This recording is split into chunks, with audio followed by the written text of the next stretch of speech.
Hey dudes, Mad Dog here, cleaning the lens. This is like a GoPro type of thing. It's the only thing I got, man. Seems to work. I just want to do a quick video. Yes, I've been out riding. I just got home from work, and I just wanted to do a quick video on bulk toilet paper again. And I need a knife. Are you that guy? Are you that guy that everybody says, like at Christmas or whatever, something needs to be open and they're like, ask, oh, Bill, do you got a knife? You know, Troy, you got a knife? Troy's always got it, you know. Are you that guy? No, sorry, I hung up my knives for guns and machetes.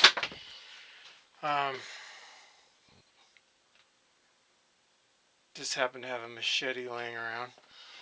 I can't believe I don't have a knife. I know, because I looked around one for a minute.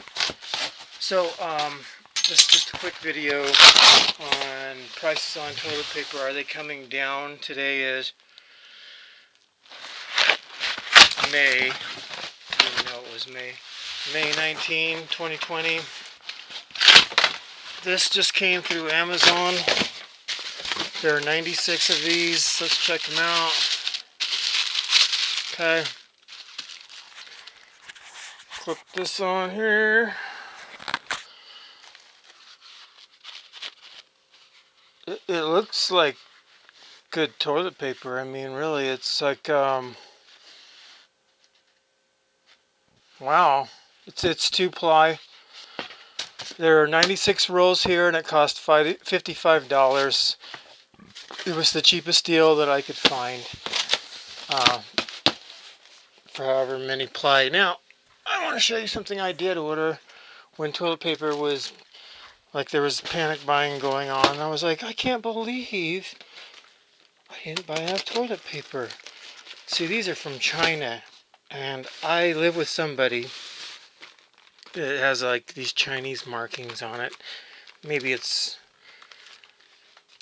that Chinese? It is Chinese. There's like 3 main languages. There's Chinese, Japanese, and Korean, right? Well, I thought, man, this is a good deal for however many goddamn roll. I can't even get the goddamn things out of here. Okay, this is what you give to homeless people in a little gift bag with soap and a razor blade. But it's still pretty solid stuff. It's 4-ply. It's 4-ply. I don't remember how much this cost, but it took like a month to get here. This was during the height of the pandemic.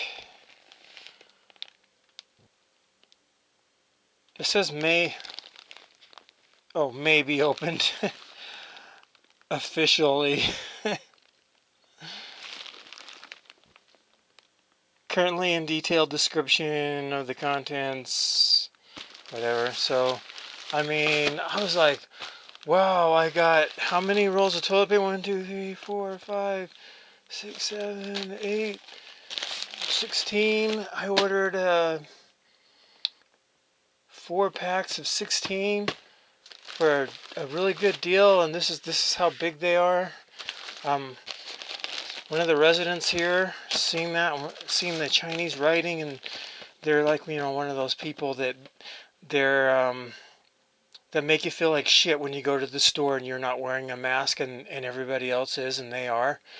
You know what I mean? Do you feel like that? Remember, nobody was wearing a mask when you went to the grocery store, and now everybody kind of is, and there's like these guidelines on where to step. You know, I'm gonna stash these because I ordered like 4 of them, and one of them the postal service decided not to, made a mistake on, and I have to go to the post office to give them my ID to get my fucking toilet paper. But so $55. 68 rolls. Is that what I said? It's good stuff. Of good stuff. Good stuff. And then I also had, I'll cover you up here a second. I wanted to talk, I've done this before.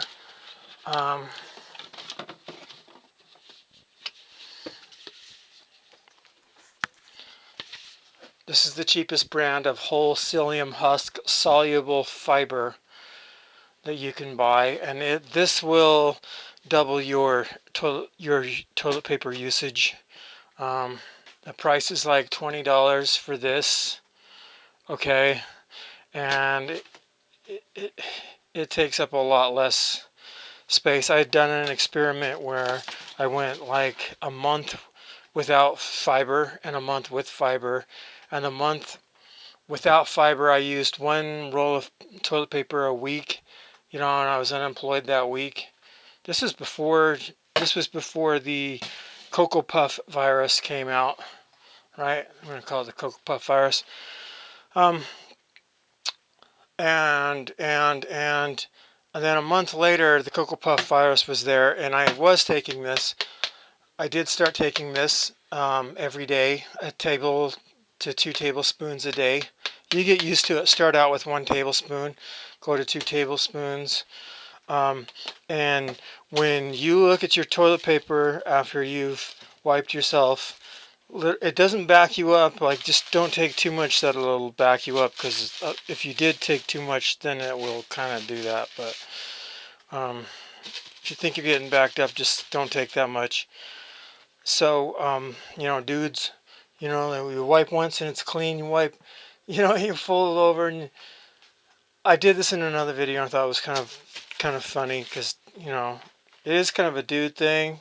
Somebody was telling me, a female, that they have a tendency to look at their toilet paper, and I'm like, why not? Because then fold it over, because it saves on toilet paper.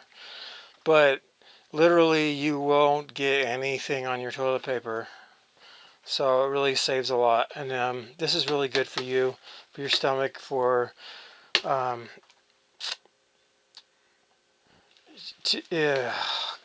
your intestines. It's good with your good gut bacteria. It does all this shit that it says it does. What does it say? Should be taken with at least a full glass of water or liquid. Okay, so you know what I do with this shit? I'll take a little bit out, and I'll dump it on a piece of toilet paper. I mean, a piece of printing paper, white paper, 8.5 by 11. That's been creased, and I'll say, oh, that's what it looks like, about a tablespoon or 2 tablespoons.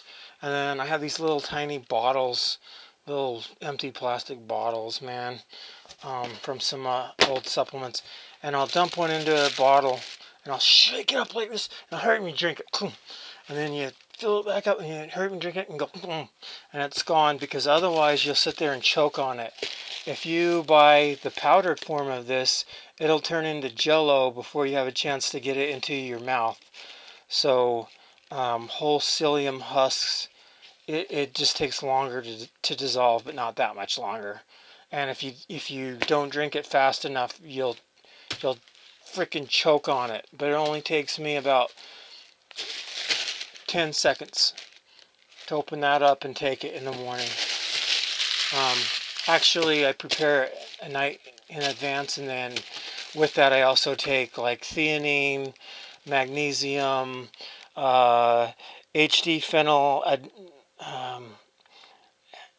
hydroalanine, HL hydroalanine. God damn it, can't say it. Phenylalanine. Phenylalanine. I take it with phenylalanine, a teaspoon of tyrosine, and I did say theanine, right? That's the shit that they put in energy drinks that makes it so that you focus really hard. So I actually reverse engineered energy drinks without the sugar, and I put the good stuff in there, because my job is kind of psychologically demanding, and I'm 49 years old, and anyway, I think that's it for today. There's a lot of stuff I did want to talk about. We've been talking about Cocoa Puffs a lot lately, and I was thinking, I'll just okay. I think this happened in Georgia. A video that I watched, was it Georgia? The governor's a bitch.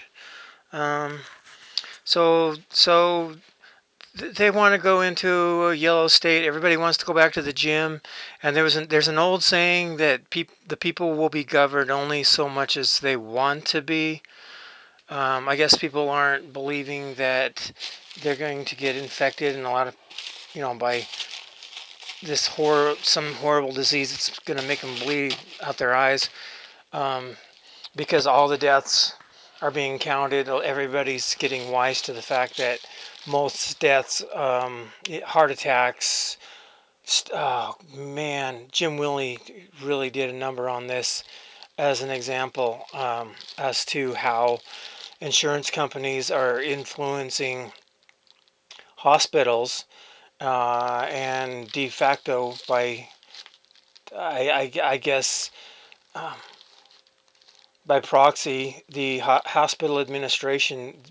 Nurses and doctors are encouraged to write deaths off as the Cocoa Puff virus, even if you just died of a heart attack. And Lisa Haven has a really great website that talks about how what it says, the death certificates, what they say on them, when they fill them out, what they're supposed to fill out. So it makes it seem kind of like there's this gray area on where if you're not sure how someone died, put the Cocoa Puff virus. And they're actually encouraged to do that because they get more money. Especially if they can get a tube down your throat, then it's $33,000, and those are dangerous. But here's something that I wanted to post to y'all. We're still recording, right? Okay, so when I was a little kid, I got chicken pox, and a lot of people say, I'm sorry, I'm trying to do this as quickly as possible. A lot of parents are like, cool, my kid finally got chicken pox, I don't have to worry about that anymore. But doesn't that stay with you? It's the herpes zoster virus, and you know how I know what it is? What type of virus that is? It's herpes, but it comes back in different ways. Herpes zoster can erupt along a nerve tract, like when you get older, and your immune system starts going down. You get what they call shingles. Now, I think when I was about 12, I had shingles really, really bad, and they went almost all the way around my waist. And you're probably wondering, what did your parents do? Did you put... the doctor just gave me some antibiotic cream, and he shook his head, and he was mad. He looked like he was mad the way I remember. And the parents were like, he was just surprised that he'd never seen shingles on a kid before. Well, my brother had infantigo. Because he didn't like to take baths. We, as a family secret, I guess. Trying to figure out how he really got infantigo. I think I know. But we weren't homeless. We had each other. So this I'm about ready to get to the Cocoa Puff virus in just a second, and you can kind of tell what I'm going to say because it sidelines what I'm talking about with the herpes zoster virus. It did come back to me years later when I was 12, and they said it's the exact same virus that causes chicken pox. It came back to me during a time of stress and I guess lowered immunity. I don't know. And it got really, really bad. It didn't just go away by its own. I also, around that time, I had, well, cold sores, right? I wonder if that's the same virus. I still don't know, but I was thinking about this the other day, how I had this red, like, sore that went all the way around my mouth that made me look like I had giant lips. So, there's some things I'm not too, well, how do I comment on that? I gotta comment. How to learn to sew. Okay, when things like this happen to your arm, I had an avulsion. Learn how to take care of avulsions. You can get, you can learn how to sew. If I were a mom, I would think that would be a lost art now. I mean, instead of taking someone to the doctor to do sewing, just learn how to sew. And you can buy the little needle, and I think most parents, they just don't want their kids to freak out and rip the needle out of their arm. But you can do it. You put something that has lidocaine in it, or even ice. I do all my own. I do all my own sutures. I'm always offended when somebody says, "Do you need that? You need to go to the doctor for that. You need to go to the hospital." I'm like, yeah, I actually have all the antibiotics I need. I know what this is. I know how to treat this. I cut my finger halfway off. Anyway, I sewed it up. It helps when you cut your hands to have an extra pair of hands that aren't shaky. But you can direct them to do other things. So the Cocopuff virus, does it go away? And we know that it doesn't give you the measles, or it doesn't give you, chicken pox and then it goes away. I think people probably have died from chicken pox, right? But I mean, it wasn't like a pneumonia-like virus, and a lot of people are just blowing it off because they're like, well, I've probably had it. 2/3 of the population, if any of the numbers are right. And if this virus does take a month to incubate, then it really stands to reason that at least 2/3 of the population of the planet would get it, because that's a long incubation period. Whereas viruses like Ebola burn themselves out real quick, and they, there was a lady in South Africa, I think. She was a healer or whatever. She got Ebola and died, and people came to her funeral, and 40 cases of Ebola suddenly erupted from the people who were at that funeral. But it's also said that at the funeral, people were touching the body, because it's quite common for people to touch the body, I guess, at funerals. I don't know. It lived on her. It lived in her and on her after she had deceased. Bloodborne pathogen. This thing wasn't just bloodborne. It was like freaking airborne, right? I mean, so okay. What I'm getting at is the Cocopuff virus. Now, let's say I have it, and I go to get a real test, not one of the fucked up tests, and they're like, no, you've had it for at least 14 days, you think, and you're good to go. So you're asymptomatic at this point. Maybe, does that make you a carrier or a spreader of it? Sounds like it. Does it ever really go away? Am I giving people chicken pox? Most of this stuff we think of as childhood diseases, right, or infantile, third world diseases. So when I get to be in my 80s, and or if I get to be 80, I didn't think I'd get to be 49. I didn't think I'd get to be 40 at one point. But let's say, okay, as I get older, am I going to have to worry about this thing re-emerging as pneumonia? You know what I mean? If the chickenpox re-emerges again as shingles, you know, we know what to do about that, but we don't know about this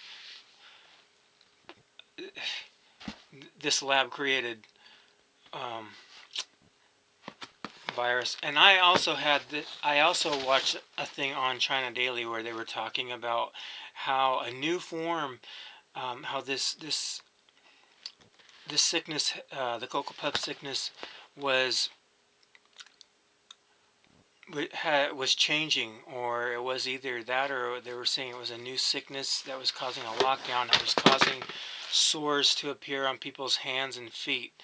Now, what that brings to mind is a book I read by Sarah Linney,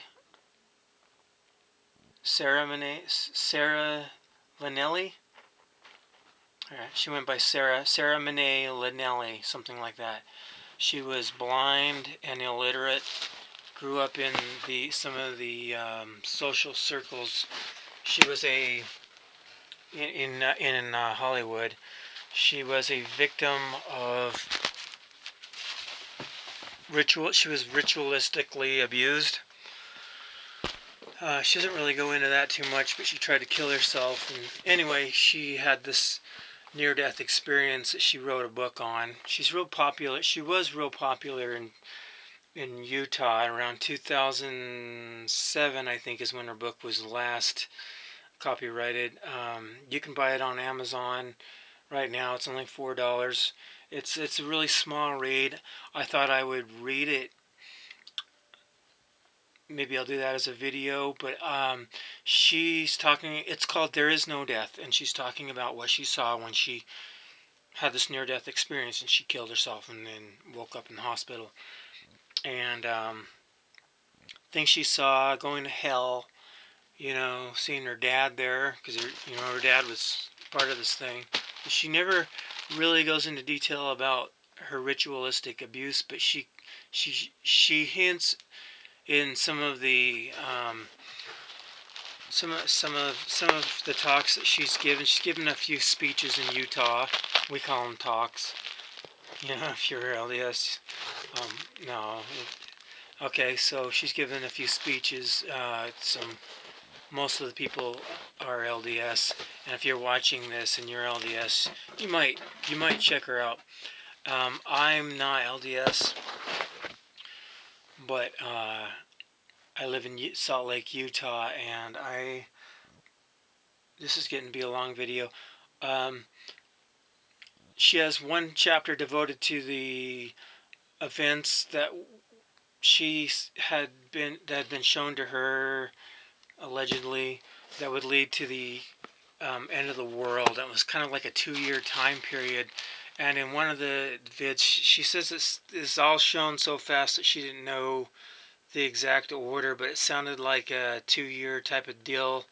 And one of the first things that she saw was the release of a plague that caused sores to appear on people's hands and feet the size of a dime. So when I saw this on China Daily, or you know, when you go on YouTube and you look this stuff up, there's this anti-Chinese propaganda site, and it's a good site. The CCP thing, okay, Cocopuff. It is, and when I seen that, it made me want to at least acknowledge this book, maybe read it. It's a quick read. I don't know how well spoken I am. I'm not a baritone. I had written down many years ago the events to come in the order. I tried to put them in order the best I could, the way that she was describing them and what she saw next. And this was one of the first things that she saw. And then the second thing was the total collapse of the economy, which we knew was, most of us knew was already happening, right? So go to check out George Gammon and look at why interest rates are bad. Going to destroy negative interest rates.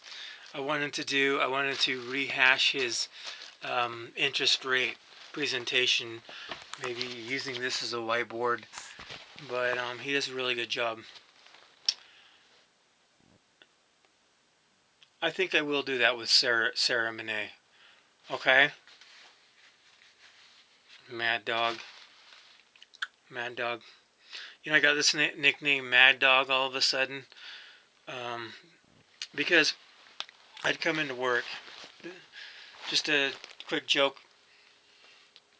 Just something kind of funny. I came into work and there were guys out running around. I'm a line cook right now.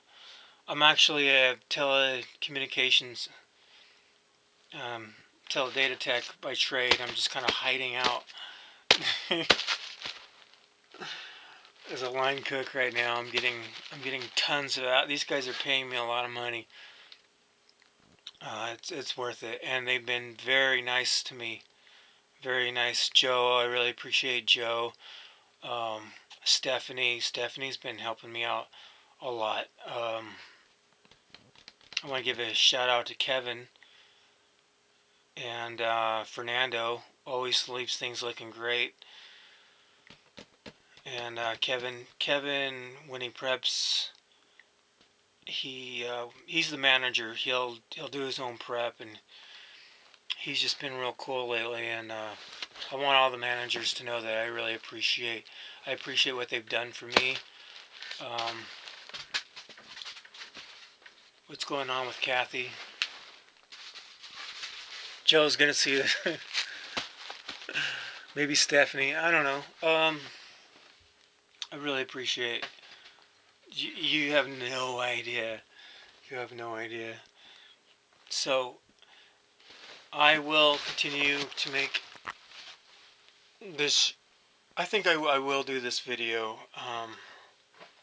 Are we going to have to worry about the reemergence of the Cocopuff virus as we get older, assuming that we have the antigens to keep it at bay now? There was some vaccine with monkey simian virus in it that was given years ago that's been talked about, where, to make a short story long story short, where after, say, 30 years, people are going to start getting these cancers. I think it was directly tied to the vaccine industry, and it was the monkey simian virus, a live attenuated virus they put into this thing. And 30 years, that was over 30 years ago. So all of a sudden you're seeing cancers just explode across the world. Nowadays, when I heard this on Alex Jones, I'm not really a fan of his anymore, but that's a different story for another time. It's too many commercials. He sells vitamins. It's kind of like, I remember when selling vitamins, that was like a scam. Kind of like, there are all these different vitamins. My cousin sold these liquid vitamins, and he got money for bringing me to a presentation on selling these special vitamins. And then I go through InfoWars special vitamins, and they're like male vitality enhancement. And he's always got people calling in saying, I feel, now my hair color's coming back. And, he might as well just take apple cider vinegar or something. But, I tried that, and I actually, that's good for you.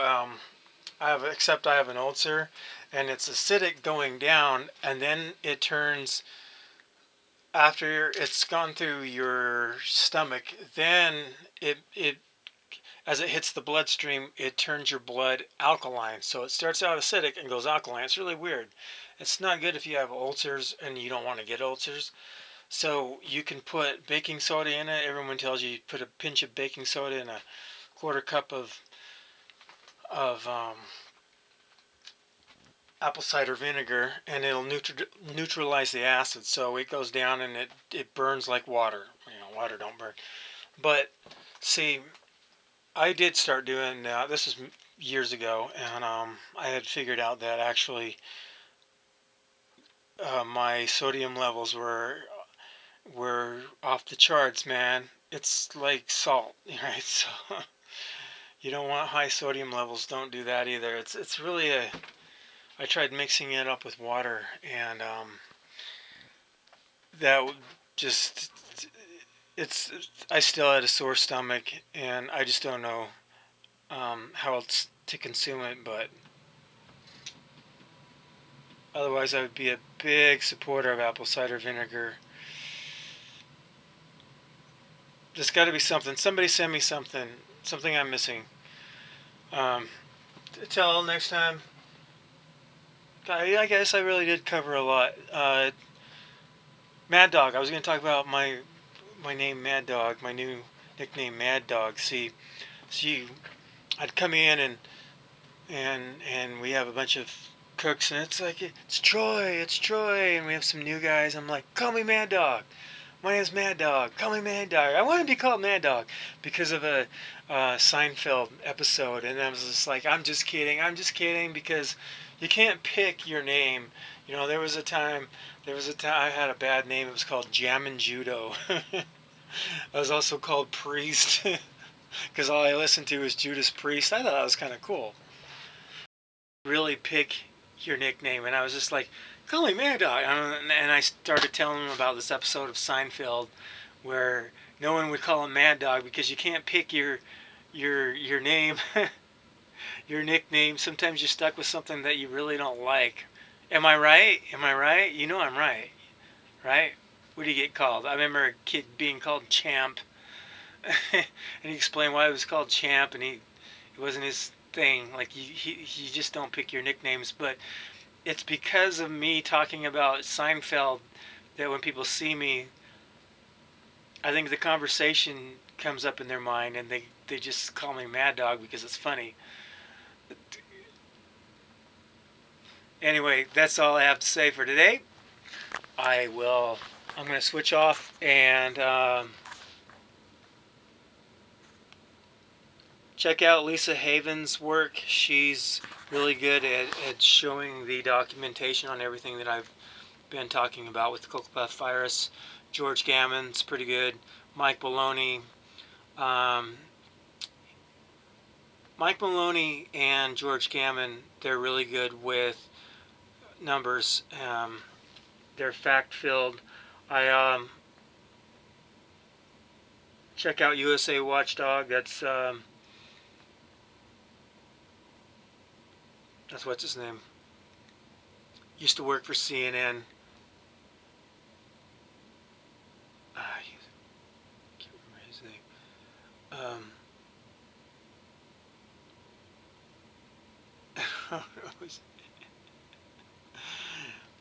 So he had something interesting on a couple days ago. It's probably been about a week.